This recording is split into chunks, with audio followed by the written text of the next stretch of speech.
საღამო მშვიდობისა ტელეკომპანია გურჯაანის სტუდიიდან ახალ ამბებს თამარ გორხელაშვილი გაგაცნობ. გურჯაანის საზოგადოებრივი ჯანდაცვის სამსახური და საარჩევნო უბანი დაიკეტა, რატომ გადავიდა 25 ადამიანი თვით იზოლაციაში. საუბნო საარჩევნო კომისიის წევრს დაუდასტურდა კორონავირუსი. აქედან გამომდინარე მიღებული იქნა გადაწყვეტილება, რომ უბნის ყველა წევრი გადასულიყო თვით იზოლაციაში. გურჯაანში საარჩევნო უბნები გაიხსნა. რა სიახლეები დახვდებათ ამ მომრჩევლებს და როგორ ჩატარდება საპარლამენტო არჩევნები პანდემიის პირობებში? ინტერვიუ ნომერ 12 საალქო საარჩევნო კომისიის თავმჯდომარე მაია ჩუთლაშვილთან. როგორ იცავენ კორონავირუსის პრევენციის მიზნით დაწესებულ რეგულაციებს დღის ცენტრ ლაიფლაინში და რა აქტივობებით არიან დაკავებული ბენეფიციარები? ცხელების ოთახიც გვაქვს, ვინიცობა ღმერთმა აქნას რეგულაციები როგორც მოითხოვს, თუ ვინმეს დაუფიქსირდა ტემპერატურა განვაცალკევებთ. თვითნასწავლი ხელოვანი ალბანიდან, გაიცანით მარინა ხუცოიძე თუშეთიდან. ძალიან ბევრჯერ წარმომიდგენია ჩემი თავი დიდ სცენაზე და ყოველთვის ოცნებობდი მაგაზე და ვოცნებობ, რომ დიდ სცენაზე გამოვიდე ვიმღერო. ეთერშია ტელეკომპანია გურჯაანის მთავარი საინფორმაციო გამოშვება. გურჯაანის საზოგადოებრივი ჯანდაცვის სამსახური დაიკეტა. მიზეზი ერთ-ერთი თანამშრომლის კორონავირუსით ინფიცირება, რომელიც კიდევ რამდენიმე სამედიცინო დაწესებულებაში მუშაობდა. ქალბატონი ასევე არის ერთ-ერთი საუბნო საარჩევნო კომისიის წევრი. მიმდინარეობს ეპიდკვლევა. დეტალებს ნინო სამიაშვილი გაგვაცნობს. გურჯაანის საზოგადოებრივი ჯანდაცვის სამსახურის ერთ-ერთ თანამშრომელს კორონავირუსი დაუდასტურდა, რის გამოც ეს სამსახური დაიხურა. აქ დასაქმებული 14-ვე თანამშრომელი 12 ოქტომბრამდე თვითიზოლაციაში გადავიდა. როგორც ვიცი, ისინი ონლაინ მუშაობენ. თქვენ იცით, რომ გურჯაანის მუნიციპალიტეტში კორონავირუსზე ნიმუშებს სწორედ გურჯაანის საზოგადოებრივი ჯანდაცვის სამსახურის თანამშრომლები იღებდნენ. პირი, რომელსაც COVID-19 გუშინ დაუდგინდა, არის უსიმპტომო, გავრცელებული ინფორმაციით მას რამდენიმე დღით ადრე აღენიშნებოდა სუნთქვის უკმარისობა და შემციუნება.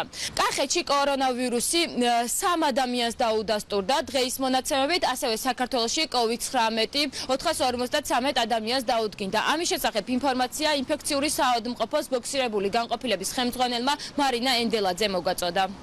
აჭარაში გახლავთ 66%, ეს შეესაბამება 297 პაციენტს. თბილისში ცოტა მოიმატა 17%-ია და 78 პაციენტს შეესაბამება. შემდგომ მოდის იმერეთი 11%-ით, აქ 52 პაციენტია. დანარჩენი რეგიონების მიხედვით ესე მონაწილედება სამეგრელო ზემოსვანეთში, გურიასა და შიდა ქართლში არის 6 პაციენტი, ქვემო ქართლში გახლავთ 2 პაციენტი, კახეთში გახლავთ 3 პაციენტი, ცხეთამთიანეთში 2-ია, სამცხე-ჯავახეთში არის 1 ახლად დადასტურებული შემთხვევა. მაყურებელი ტელეკომპანია გურჯაანისგან ელოდება ინფორმაციის მიღებას თუ როგორი ეპიდსიტუაცია არის რეგიონში, თუმცა დაავადებათა კონტროლის ეროვნული ცენტრის კახეთის განყოფილება ჩვენ არ გვაწვდის დეტალურ ინფორმაციას, კორონავირუსის რამდენი შემთხვევა დაფიქსირდა, რომელ მუნიციპალიტეტებში და ვინ არის მათი კლასტერი. ამავე ინფიცირებულის გამო დაიხურა გურჯაანის მუნიციპალიტეტის ერთ-ერთი საარჩევნო უბანიც. როგორც აღნიშნეთ, კორონავირუსით ინფიცირებული ქალბატონი ასევე არის საუბნო საარჩევნო კომისიის წევრი. ის 30 სექტემბერს კომისიის სხდომას დაესწრო. ნომერ 12 გურჯაანის საალქო საარჩევნო კომისიის თავმჯდომარის მაია ჩუთლაშვილის ინფორმაციით 11-ვე წევრი თვით იზოლაციაში იმყოფება. იქიდან გამომდინარე, რომ ველისიხის მე-16 საუბნო საარჩევნო კომისიის წევრს დაუდასტურდა კორონავირუსი და 30 სექტემბერს ამ უბანზე და ზოგადად ყველა უბანზე ჩატარდა პირველი სხდომა. კომისია შეკრებილი იყო მთლიანი შემადგენლობით. აქედან გამომდინარე მიღებული იქნა გადაწყვეტილება, რომ უბნის ყველა წევრი გადასულიყო თვითიზოლაციაში. იძულებულები გავხდით, უბანი დროებით დახურულია და ცენტრალური საარჩევნო კომისია მიიღებს შესაბამის გადაწყვეტილებას და რა თქმა უნდა მაქსიმალურად სწრაფ ვადაში იქნება მიღებული გადაწყვეტილება უბნის გახსნასთან დაკავშირებით.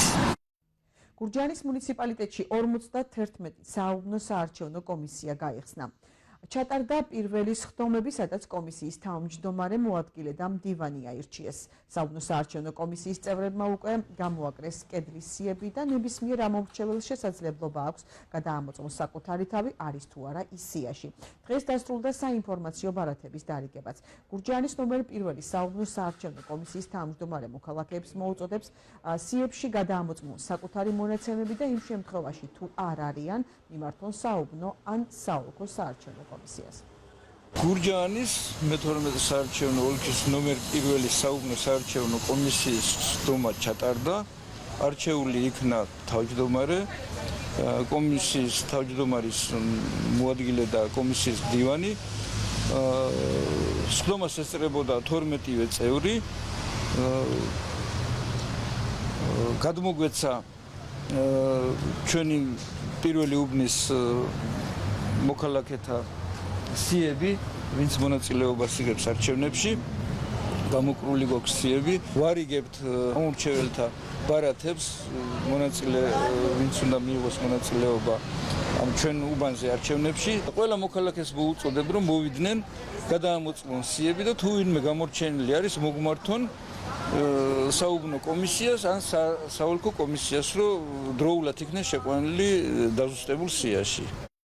რა სიახლეები დახვდებათ ამომრჩევლებს საარჩევნო უბნებზე და როგორ ჩატარდება საპარლამენტო არჩევნები პანდემიის პირობებში, თამარ ჭანყოშვილს ნომერ მე-12 გურჯაანის საოლქო საარჩევნო კომისიის თავმჯდომარე მაია ჩუთლაშვილი ესაუბრა. გამარჯობა. საქართველოს მოსახლეობა ახალ პარლამენტს 31 ოქტომბერს აირჩევს. ნომერ მე-12 გურჯაანის საარჩევნო ოლქში საარჩევნო უბნები რეგულაციების დაცვით გაიხსნა. გამოიკრა საარჩევნო სიებიც. რა წესით ჩატარდება 2020 წლის საპარლამენტო არჩევნები და რა რეგულაციების დაცვა მოუწევთ საარჩევნო უბნებზე ახალი კორონავირუსის პრევენციის მიზნით? დღეს ჩვენი სტუმარია ნომერ მე-12 საოლქო საარჩევნო კომისიის თავმჯდომარე მაია ჩუთლაშვილი. მოგესალმებით, ქალბატონო მაია, მადლობა რომ მონაწილეობთ ჩვენს გადაცემაში. მოგესალმებით, მივესალმებით ჩვენს ტელემაყურებელს და მადლობა თქვენ ამ შესაძლებლობისთვის. მადლობა. პირველ რიგში მოდით კიდევ ერთხელ განვმარტოთ ამომრჩევლებს თუ რა ცვლილებაა საარჩევნო სისტემაში.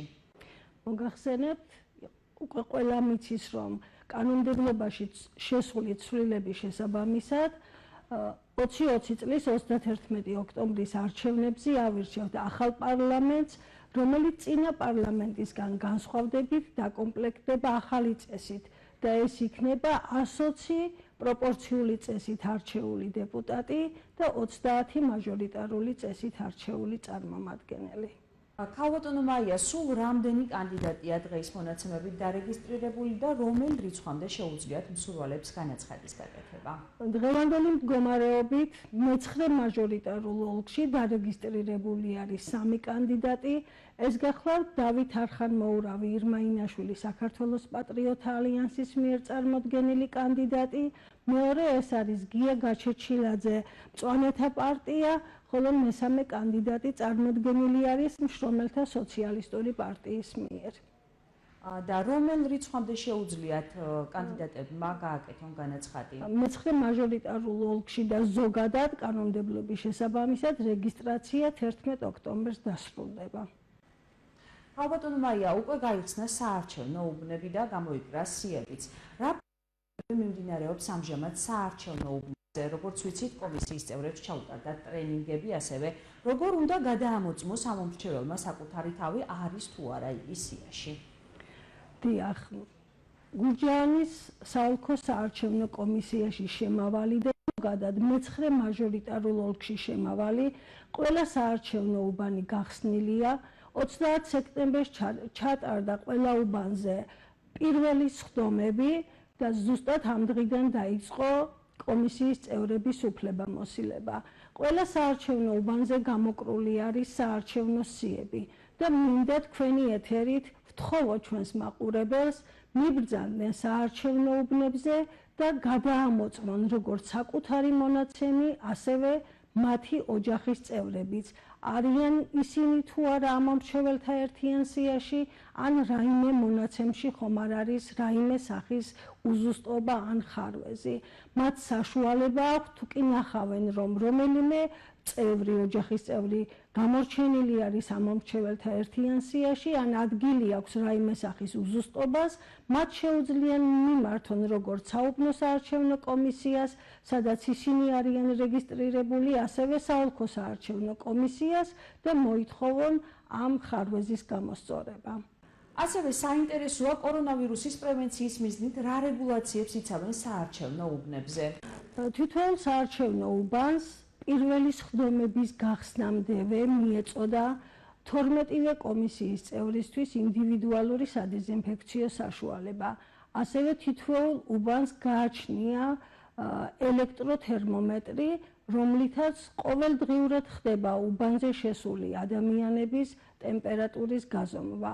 იმ შემთხვევაში თუ რომელიმე პიროვნებას ტემპერატურა 37 ან 37-ზე ზემოთ აღმოაჩნდება, რა თქმა უნდა, მოხდება განმეორებით მისი გადამოწმება და თუ კი ტემპერატურა დაფიქსირდება, ის საარჩევნო უბანზე ვერ შევა და ვერ მიიღებს მისთვის საჭირო ინფორმაციას. ქალბატონო მაია, არჩევნების დღეს როგორ დარეგულირდება ამომრჩეველთა აკადემიისთვის, რომ ბევრი ადამიანის თავშეყრა ერთად არ მოხდეს და მათ რიგში არ მოუწიოთ დგომა, რაც ასევე რისკის შემცველია COVID-19 ინფიცირების თვალსაზრისით. კენჭისყრის ოთახში ამომრჩევლების შესვლას, როგორც მოგეხსენებათ, აქამდეც ასე იყო, არეგულირებს ნაკადის მარეგულირებელი. ამ შემთხვევაში ანალოგიურად ნაკადის მარეგულირებელი კომისიის წევრი, რა თქმა უნდა, განსაზღვრავს ამ ამომრჩევლის შესაბამის რეგისტრატორთან იმყოფება თუ არა ამომრჩეველი და მხოლოდ შეუშვებს იმ შემთხვევაში, როცა დარწმუნდება, რომ სხვა ამომრჩეველი არ არის რეგისტრატორთან. ამას გარდა ჩვენ სპეციალური სტიკერები გადმოგვეცა ცენტრალური საარჩევნო კომისიიდან, რომელიც დაეკვრება იატაკზე და ამომრჩეველი მოახერხებს, რომ დაიცვას გარკვეული დისტანცია და ამის შემდეგ შევიდეს ის კენჭისყრის ოთახში. და ბოლოს რა წესების დაცვა მოუწევთ უშუალოდ არჩევნების დღეს საარჩევნო უბანზე მყოფ კომისიის წევრებს, პოლიტიკური პარტიებისა და არასამთავრობო ორგანიზაციის წარმომადგენლებს, ასევე საარჩევნო უბანზე ხმის მისაცემად მისულ ამომრჩევლებს COVID ინფექციის გავრცელების თავიდან აცილების მიზნით. არჩევნების დღეს კენჭისყრის უბანზე უფლებამოსილ ყველა პირს აუცილებლად ჩაუტარდება თერმოსკრინინგი. იმ შემთხვევაში თუ რომელიმე მათგანს ტემპერატურა 37 და ზემოთ დაუფიქსირდა, რა თქმა უნდა, მათ არ მიეცემათ საშუალება, რომ ისინი შევიდნენ და დააკვირდნენ და ანალოგიურად კომისიის წევრსაც თუ კი დაუფიქსირდება ტემპერატურა, ვერც ის ვერ მიიღებს მონაწილეობას კენჭისყრის პროცედურებში. ტემპერატურის გაზომვა არ ეხება, რა თქმა უნდა, ამომრჩეველს. ამომრჩეველი ყველა შემთხვევაში შედის კენჭისყრის ოთახში და ანხორციელებს ხმის მიცემის პროცედურას. უბანზე მოსულ ამომრჩეველს აუცილებლად უნდა ჰქონდეს პირბადე, მაგრამ იმ შემთხვევაში თუ კი მას პირბადი არ აღმოაჩნდება, საუბნო საარჩევნო კომისია აუცილებლად უზრუნველყოფს მას პირბადით. ასევე უბანზე მყოფი ჩვენი საუბნო საარჩევნო კომისიის წევრები უზრუნველყოფილი იქნებიან როგორც ერთჯერადი ხელთათმანებით, ასევე პირბადეებით და მათ ექნებათ ვალდებულება ატარონ ასევე სპეციალური ნიღბები. უბანზე შესული ამომრჩეველი ვალდებული იქნება ორჯერ ჩამოიხსნას პირბადე. პირველი ეს იქნება ნაკადის მარეგულირებელთან, რათა ნაკადის მარეგულირებელმა მოახდინოს იდენტიფიცირება პირადობის მოწმობასა და ამ პიროვნებას შორის და მეორედ, როდესაც ამომრჩეველი მივა რეგისტრატორთან, ანალოგიურად მას ექნება ვალდებულება მოიხსნას პირბადე, რათა რეგისტრატორმა მოახდინოს პიროვნებასა და ამომრჩეველთა სამაგიდოს სიაში დატანილ ფოტოს შორის იდენტიფიცირება. თუ ამომრჩეველი უარს იტყვის, რა თქმა უნდა, ის დატოვებს კენჭისყრის ოთახს. გარდა ამისა, საარჩევნო უბნებზე გვექნება ინდივიდუალური კალმები, რომელსაც ამომრჩეველი აიღებს, მივა რეგისტრატორთან, დააფიქსირებს საკუთარ ხელმოწერას და თავისივე კალმით ის შევა ფარული ხმის მიცემის კაბინაში, სადაც დააფიქსირებს თავის არჩევანს. კაბინიდან გამოსულ ამომრჩეველს უფლება აქვს კალამი წაიღოს, ან იქვე იქნება მოთავსებული დახურული კონტეინერები, სადაც განათავსებს ამ კალამს. ასევე უბნებზე გვეყოლება დამლაგებელი, რომელიც 3 დღით გვეყოლება თითოეულ უბანზე. დამლაგებელი ვალდებული იქნება, რომ კენჭისყრის ოთახში დეზინფექცია ჩაატაროს კენჭისყრის წინა დღეს, კენჭისყრის დღეს ყოველ 3 საათში მოახდინოს მყარი ზედაპირების დამუშავება და ასევე კენჭისყრის მომდევნო დღეს ისევ უზრუნველყოს კენჭისყრის ოთახის დეზინფექცია. ასევე უბნების ძირითად ნაწილში კი არა, თითქმის ყველგან შესაძლებელია ბუნებრივი ვენტილაცია და გარკვეული პერიოდულობით აუცილებლად მოხდება ბუნებრივი ვენტილაცია. იმ შემთხვევაში, თუ ტემპერატურა დაუფიქსირდება ან შეუძლოდ იგრძნობს თავს, პარტიებიდან დანიშნული კომისიის რომელიმე წევრი, ასეთ შემთხვევაში საუბნო საარჩევნო კომისიის თავმჯდომარე დაუკავშირდება საოლქო საარჩევნო კომისიას, საოლქო საარჩევნო კომისია ინფორმაციას მიაწვდის ცენტრალურ საარჩევნო კომისიას და ამ პარტიის დამნიშნავ სუბიექტის წარმომადგენელს და ძალიან სწრაფად მოხდება ამ პიროვნების ჩანაცვლება, რათა არ დაირღვეს, არ შეიზღუდოს რომელიმე პარტიის უფლება.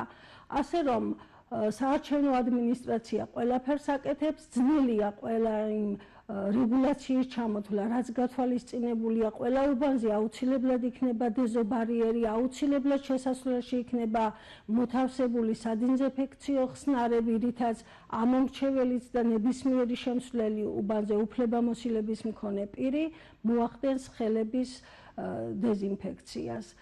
ისე რომ ვპირდებით ჩვენს ამომრჩეველს, რომ უბანზე მოსვლისას აბსოლუტურად უსაფრთხო გარემო დახვდება და კიდევ ერთი იქიდან გამომდინარე, რომ ყველაზე დიდი რისკის შემცველი არის ფარული ხმის მიცემის კაბინის ფარდა, მიმდინარე არჩევნებზე 31 ოქტომბრის არჩევნებზე კაბინებს არ ექნება ფარდები, მაგრამ კაბინები განთავსდება ისე, რომ ამომრჩევლის ხმის მიცემის ფარულობა არ დაირღვეს. უბანზე მოსულ ამომრჩეველს, როგორც უკვე ვთქვი, ყველანაირი პირობა იქნება შექმნილი იმისთვის, რომ თავი უსაფრთხოდ იგრძნოს და ამასთან ხმის მიცემის ფარულობა დაცული იყოს. დიდი მადლობა ქალბატონო მაია სტუდიაში სტუმრობისთვის. მე კი შეგახსენებთ, რომ ჩვენი სტუმარი იყო ნომერ მე-12 საოლქო საარჩევნო კომისიის თავმჯდომარე მაია ჩუთლაშვილი. ნახვამდის.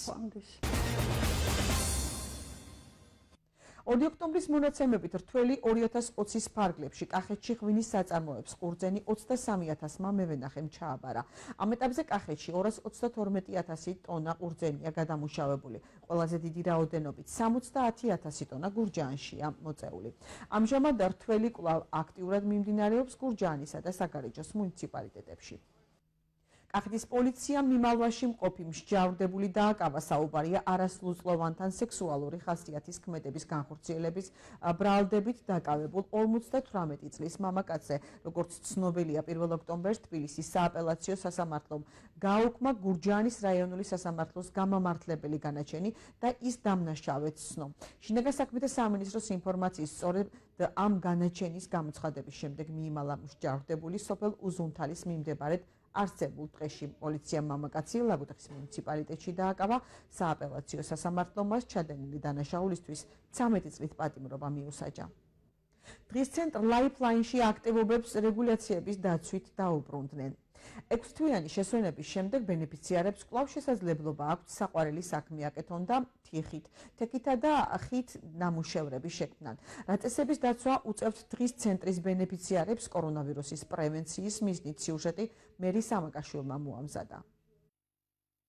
შეზღუდული შესაძლებლობების მქონე პირთა დღის ცენტრ Lifeline-ში კორონავირუსის პრევენციის მიზნით ყველა რეკომენდაციას ითვალისწინებენ. ბენეფიციარებს ტემპერატურა ყოველდღიურად უკონტროლდებათ, ატარებენ პირბადეს და ხელებს სადეზინფექციო ხსნარით იმუშავებენ. კორონავირუსის გამო დღის ცენტრში 1 მარტიდან სექტემბრამდე სწავლება დისტანციურად მიმდინარეობდა. როდესაც გვითხრეს უკვე რომ უნდა დაგვეწყო მუშაობა 1 სექტემბრიდან, ჩვენ წინასწარ მოვემზადეთ საჰიგიენური თუ კი რამე ხსნარებია თუ პირბადეებია თუ რაც კი საჭიროა, ყველაფერი შევიძინეთ, დავამუშავეთ ოთახები ხსნარებით. ეხლაც აღჭურვილი ვართ ყველანაირად. ბენეფიციარი მანქანაში რომ ჯდება ტრანსპორტში იქაც ეზომება და აქაც რომ მოდიან, ყველას ისე არ უშვებთ ცენტრის ეზოში თუ არ ჩაუტარდათ სკრინინგი და ამით თავს ვისვევთ. ცხელების ოთახიც გვაქვს, ვინიცობა ღმერთმა აქნას რეგულაციები როგორც მოითხოვს, თუ ვინმეს დაუფიქსირდა ტემპერატურა, განვაცალკევებთ. ბენეფიციარები დღის ცენტრ Lifeline-ში სხვადასხვა აქტივობით არიან დაკავებულნი. აქ არის კერამიკისა და ხის საამქროები, სამკერვალო, კომპიუტერების ოთახი. ბენეფიციარები მუშაობენ თექაზე, ტიხრულ მინანქარსა და ბისერებზე. აწყობენ გამოფენა გაყიდვებს. პროექტის მიზანია ბენეფიციარებისთვის დამოუკიდებლობის სწავლება, სოციალური, ეკონომიკური და პროფესიული უნარჩვევების ჩამოყალიბება, ადაპტირება და ინტეგრირება საზოგადოებასთან. ძალიან მონდომებულები არიან, ბევრი რამის სურვილი აქვთ რომ აკეთონ. რა თქმა უნდა, ხა ჩვენ მე ვაჯგუფებთ შესაძლებლობების მიხედვით, ვის რა შესაძლებლობა აქვს, ვის რა უნარები აქვს, რომ ეს უნარები უფრო განუვითაროთ.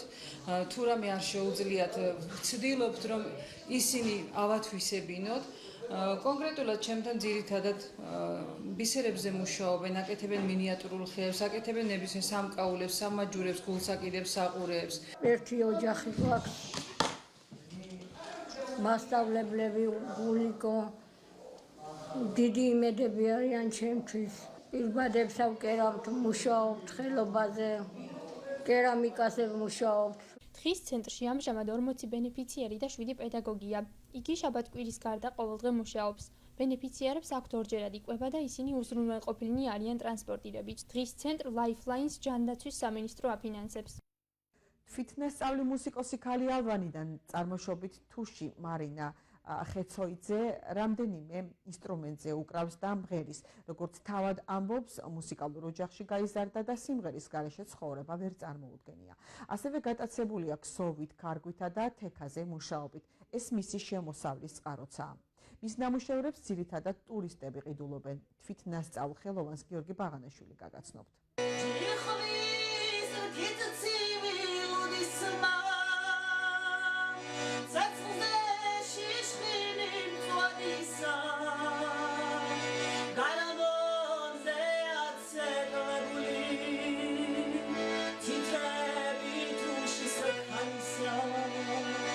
თუშეთიდან არის, ამიტომ გარმონზე სიმღერა ყველაზე მეტად უყვარს. გენი თავისას ამბობს, პირველ სიმღერას ყოველთვის მშობლიურ კუთხეს თუშეთს უძღვნის. მარინა ხეცოიძე თვითნასწავლი მუსიკოსია. სიმღერა და გარმონზე დაკვრა ბავშვობიდან დაიწყო. მუსიკალურ ოჯახში გაიზარდა და სიმღერაც მისი ცხოვრების განუყოფელი ნაწილი გახდა. გარმონის გარდა უკრავს ფანდურზე, ბალალეიკასა და პიანინოზე. მუსიკალური განათლება არ აქვს, მელოდიებს მოსმენით აწყობს. იხსენებს, რომ პიანინოზე დაკვრა იატაკზე დახატული კლავიშების მეშვეობით ისწავლა.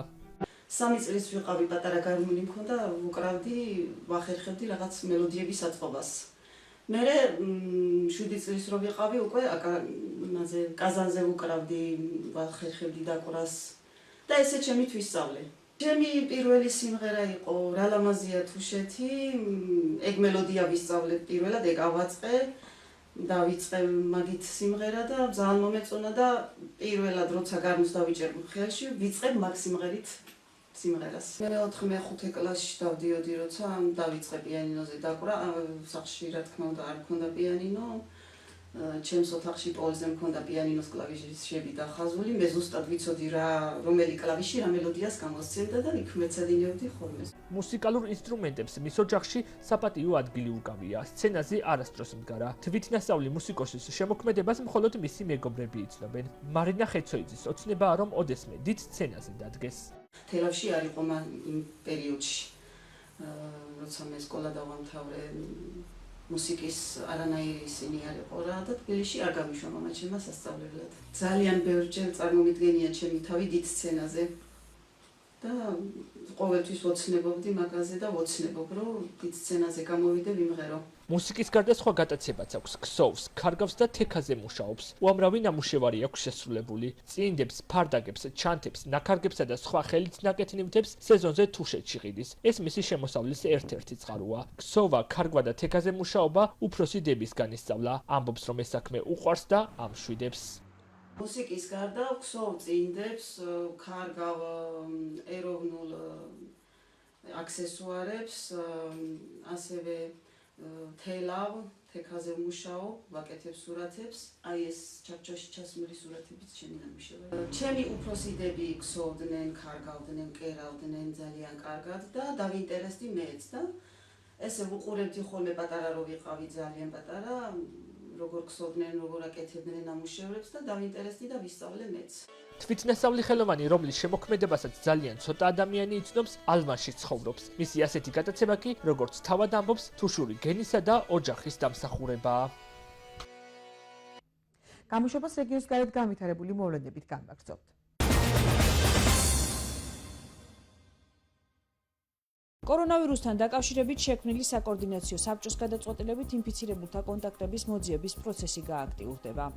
გავაქტიურდებით კონტაქტების მოძიების და მათი იზოლაციის კუთხით, რაც დღეს საღამოდან დაიწყება, რაც მეტად უფრო ეფექტურს გახდის ინფექციის გავრცელების შეკავებას. კონტაქტების მოძიებას ახორციელებენ, როგორც იცით, ეპიდემიოლოგები და ჩვენ გავაძლიერეთ ეპიდემიოლოგების ჯგუფი, რის შედეგადაც მოხდება კონტაქტების მოძიება არა უგვიანეს 24 საათისა და ასევე ჩვენი გეგმა არის მეტად უფრო დავხვეწოთ და ჩავთოთ მოძიების ეფექტურობაში სხვადასხვა პროგრამები და ასევე თანამედროვე ტექნოლოგიები. ჯანდაცვის მინისტრის განცხადებით, ქვეყანაში არც სასუნთქი აპარატების და არც საწოლ ფონდის დეფიციტი არ არის. სასუნთქი აპარატების დეფიციტი საქართველოში არც გაგვაჩნდა და არც ეხლა არ გაგვაჩნია, მაგრამ აღსანიშნავია, რომ ჩვენ მნიშვნელოვნად გავაუმჯობესეთ სასუნთქი აპარატების ტექნიკური მზაობა, ვინაიდან შევიძინეთ არაერთი სასუნთქი აპარატი, დღესდღეობით დეფიციტი არ გაგვაჩნია ქვეყნის მასშტაბით, არც სასუნთქი აპარატების და არც საწოლ ფონდის. ჩვენ გვაქვს სამი გრადაციის მზაობის კომპონენტი საწოლ ფონდთან მიმართებაში. ამ ეტაპისთვის მობილიზებული არის 3000-ზე მეტი საწოლი და დამატებით ჩაერთვებიან კლინიკები, რომლებსაც აქვთ წინასწარ შეთანხმებული პირობები და მათ იციან იმის შესახებ, თუ რა პერიოდის ვადაში უნდა მოხდეს საწოლ ფონდის განთავისუფლება. დაავადებათა კონტროლის და საზოგადოებრივი ჯანმრთელობის ეროვნული ცენტრის ხელმძღვანელის ამირან გამყრელიძის განცხადებით, ინფიცირებულთან ახლო კონტაქტში მყოფი ადამიანი ყოველგვარი გამოკვლევის გარეშე სწრაფ იზოლაციას ექვემდებარება. ინფიცირებულებიდან სჭარბობს, რა თქმა უნდა, სიმპტომიანი პაციენტები ძირითადად და ასევე კონტაქტში მყოფი პაციენტები. ამიტომ ძალიან დიდი მნიშვნელობა ენიჭება კონტაქტში მყოფი ადამიანების სწრაფ იზოლაციას.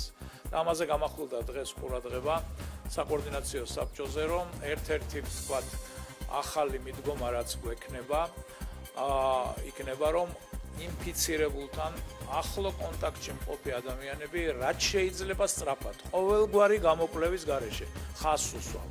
როდესაც იყო იმაზე სურვილი, რომ აი მე ვიყავი კონტაქტში, დღეს გამომიკვლიე, ხვალ გამომიკვლიე და ასე და შემდეგ. ყოველგვარი გამოკვლევის გარეშე ექვემდებარება კონტაქტში მყოფი სწრაფ იზოლაციას. თუ რა თქმა უნდა მას აქვს საშუალება თვით იზოლაციას და თუ არა აქვს საშუალება კარანტინში გადაყვანას. და 14 დღის განმავლობაში ამაზე ახლა ახალი პროტოკოლი დამუშავდება ყოფნას კარანტინში ან იზოლაციაში. ყოველგვარი კვლევის გარეშე თუ მას მემხედველობაში მაქვს გულისხმობ კონტაქტირებულ ადამიანს, თუ მას სიმპტომები უჩნდება, რა თქმა უნდა, იძახებს 112-ს, მოდიან, გაუკეთებენ კვლევას და შესაბამისად მერე სხვა პროტოკოლით მიმდინარეობს მართვა.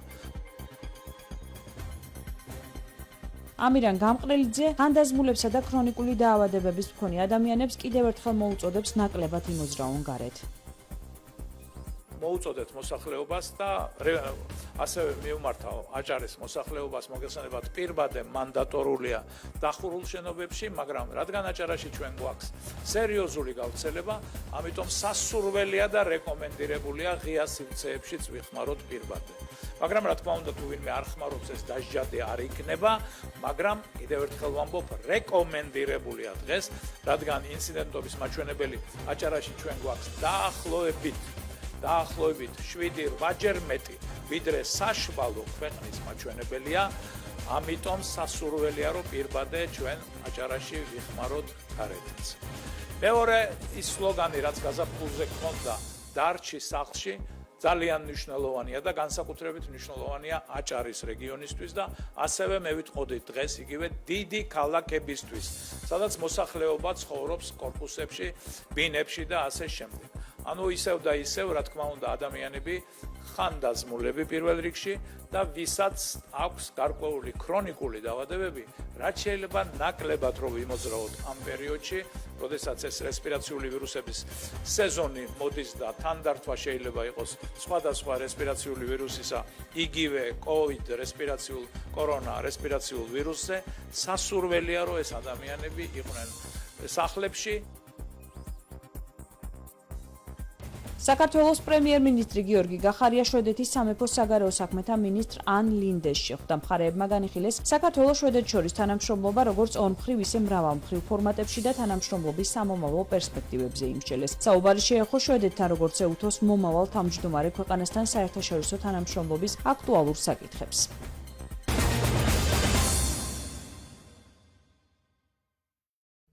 ამერიკის შეერთებული შტატების პრეზიდენტს დონალდ ტრამპს და მის მეუღლეს მელანიას კორონავირუსი დაუდასტურდათ. ამის შესახებ პრეზიდენტმა ტვიტერზე დაწერა. COVID ინფექცია დაუდასტურდა ტრამპის მრჩეველსაც. ჰოუპ ჰიქსი 29 სექტემბერს დონალდ ტრამპს ოჰაიოში ახლდა, სადაც მოქმედმა პრეზიდენტმა დემოკრატების საპრეზიდენტო კანდიდატ ჯოზეფ ბაიდენთან დებატები გამართა. შეგახსენებთ, როგორც ინფიცირებულთა, ასევე კორონავირუსით გარდაცვლილთა რაოდენობით ამერიკა მსოფლიოში კვლავ პირველ ადგილზეა. მსოფლიოში კორონავირუსით ინფიცირებულთა რაოდენობამ 34.5 მილიონს მიაღწია. ვირუსის მსხვერპლთა რიცხვი კი 1.2 მილიონში ადგენს. შესაბამისი მონაცემები WebGuard World Matters-ია განთავსებული. მსოფლიოში ინფიცირების ყველაზე მეტი 7.4 მილიონის შემთხვევა ამერიკის შეერთებულ შტატებში ფიქსირდება. მეორე ადგილს ინდოეთი იკავებს, მესამე პოზიციაზე კი ბრაზილია. 4.8 მილიონი ინფიცირებულით, რაც შეეხება ვირუსის მსხვერპლს. კორონავირუსის ფატალური შემთხვევებით კვლავ ამერიკის შეერთებული შტატები ლიდერობს 212,000 გარდაცვლილით. მეორე და მესამე პოზიციებს კი ისევ ბრაზილია და ინდოეთი იკავებენ. ევროკავშირის ლიდერები ბელარუსისთვის სანქციების დაწესებაზე შეთანხმდნენ. შეთანხმების მიღწევას გერმანიის კანცლერი ანგელა მერკელიც მიესალმება და აღნიშნა, რომ ლუკაშენკოს მხარდამჭერების წინააღმდეგ სანქციების დაწესება ძალიან მნიშვნელოვანი სიგნალია. ბელარუსის ოფიციალური პირების წინააღმდეგ სანქციების დაწესების გადაწყვეტილება ევროკავშირის ლიდერებმა ჯერ კიდევ აგვისტოში მიიღეს, თუმცა კვიპროსის პოზიციის გამო, რომელიც სანაცვლოდ თურქეთისთვის სანქციების დაწესებას ითხოვდა, შეთანხმების მიღწევა ამ დრომდე ვერ ხერხდებოდა.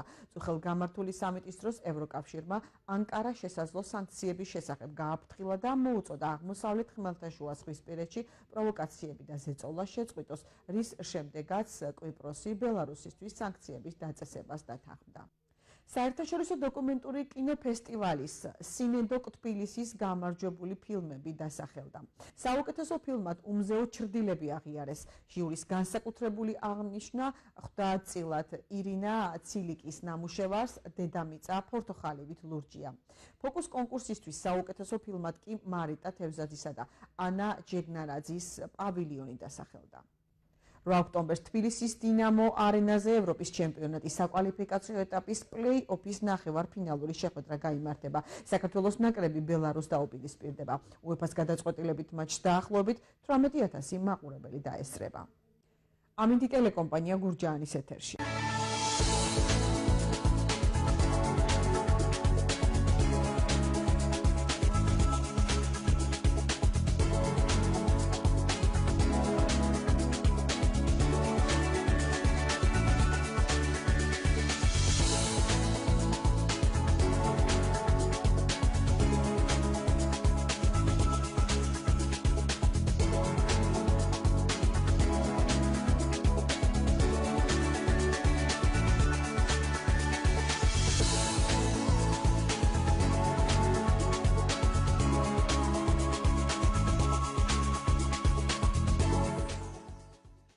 ჩვენი გამოშვება კი ამით დასრულდა. მომავალ შეხვედრამდე.